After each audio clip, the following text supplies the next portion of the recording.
Sa Re Ga Ma Pa senior season 5ல இந்த வாரம் நடந்த எஸ்பிபி ரவுண்ட பார்த்த எல்லாருக்குமே இந்த ஒரே கேள்வி, பவித்ராவோட பெர்ஃபார்மன்ஸை ஏன் டெலிகாஸ்ட் பண்ணல? பவித்ரா ஏன் பாடல? என்ன ரீசன் அப்படிங்கிற மாதிரியும், ஒருவேளை அவங்கள ஒதுக்கிட்டாங்களா அப்படிங்கிற கேள்வி நிறைய பேருக்கு வந்துச்சு. ஆனா அதுக்கான காரணம் என்ன அப்படிங்கிற மாதிரி இப்ப சில விஷயங்கள் விளக்கங்களா தரப்பட்டிருக்குதாம். சரிகமபா சீனியர் சீசன் 5ல இப்ப மொத்தமா 10 போட்டிகள் பாடி வந்துட்டு இருக்காங்க. கிட்டத்தட்ட ஃபைனல்ஸ் நெருங்கிடுச்சு. செமி ஃபைனல் வரப்போகுது. இந்த மாதிரி சுச்சுவேஷன்ல போட்டியாளர் எந்த அளவுக்கு பாடுறாங்க, மக்களை எந்த அளவுக்கு அட்ராக்ட் பண்றாங்க அப்படிங்கிற பொறுத்து தான் அவங்களுக்கு ஓட்டு விழும். இப்படி நெருக்கடியான இந்த சுச்சுவேஷன்ல ஒரு சூப்பரான பெர்ஃபார்மன்ஸா இருக்கக்கூடிய பவித்ராவோட பெர்ஃபார்மன்ஸை ஏன் காமிக்கல? அதுவும் எஸ்பிபி மாதிரி ஒரு லெஜண்ட் ரவுண்ட்ல பவித்ராவோட பெர்ஃபார்மன்ஸ் டாப் நாச்சா இருந்திருக்குமே. இனியா, சுஷாந்திகா, அறிவழகன், சபேசன், பிரதீபா இப்படி எல்லா போட்டியாளர்கள் பாடினதும் காட்டினாங்க. பவித்ராவோட பெர்ஃபார்மன்ஸ் மட்டும் ஏன் காமிக்கலங்கிற கேள்வி நிறைய பேருக்கு வந்திருக்குது. சொல்ல போனா இன்னொரு பக்கம் நிறைய சந்தேகங்களும் வந்திருக்கு. மற்றவங்களை காப்பாத்துறதுக்காக பவித்ராவோட பெர்ஃபார்மன்ஸை வேணே டெலிகாஸ்ட் பண்ண விட்டுட்டாங்களா அப்படின்னு கேள்வி வந்துச்சு.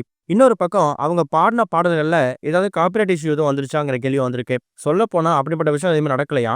பவித்ரா சரிகமபா சீசன் 5ல எஸ்பிபி ரவுண்ட்ல முக்கியமா பாடாததுக்கான காரணம், அவங்களுக்கு அந்த டேட்ல ஏற்கனவே ஒரு ஈவெண்ட் ஒன்று புக்கா இருக்கிறதாவும், அந்த ஈவெண்ட்ல கலந்துக்கிறதுக்காக அவங்க வெளியூர் போயிட்டதாவும், இது பல மாசங்களுக்கு முன்னாடியே அவங்க கமிட் ஆனது அப்படிங்கிறதால தான் அவங்களால எஸ்பிபி ரவுண்ட்ல கலந்துக்க முடியலையா. மற்றபடி பவித்ரா வேணே ஓரம் கட்டிட்டாங்க.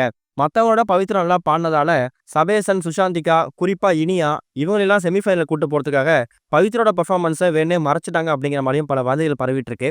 அது எதுவுமே உண்மை இல்லை. அந்த நேரத்துல பவித்ராவுக்கு ஒரு ஈவெண்ட் கமிட் ஆன காரணத்தால கண்டிப்பா அதுக்கு போகக்கூடிய சுச்சுவேஷன் தள்ளப்பட்டிருக்காங்க.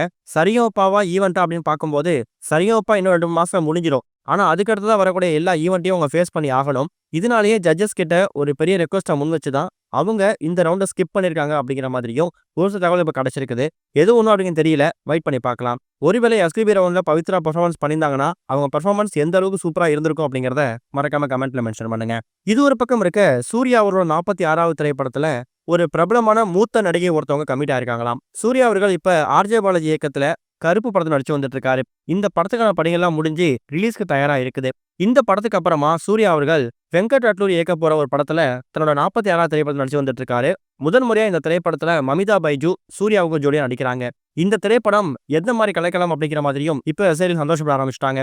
இந்த மாதிரி சுச்சுவேஷன்ல சூர்யாவோட 46வது திரைப்படத்துல பிரபலமான நடிகா இருக்கக்கூடிய நடிகர் ராதிகா ஒரு முக்கியமான கேரக்டர்ல ஜாயின் பண்ணியிருக்காங்களாம். குறிப்பா சூர்யாவோட அம்மா கதாபாத்திரம் நடிக்க போறாங்களாம். தளபதி விஜய் மாதிரி எக்கச்சக்கமான முன்னணி ஹீரோக்கள் படங்கள்ல நடிகர் ராதிகா ரீசெண்ட் டைம்ல அம்மா கதாபாத்திரம் நடிச்சு வந்துட்டு இருக்காங்க. அதுல குறிப்பா வெங்கட் அட்லூரி இயக்க போற இந்த திரைப்படத்துல சூர்யாவோட அம்மா கதாபாத்திரம் நடிக்கிற ராதிகாவுக்கு என்ன மாதிரி ஸ்கோப் இருக்க போகுது அப்படிங்கறத நம்ம வெயிட் பண்ணி தான் பார்க்கணும். இது வரைக்கும் கனெக்டிங் டிவிக்கு சப்ஸ்கிரைப் பண்ணனா மறக்காம சப்ஸ்கிரைப் பண்ணிக்கங்க.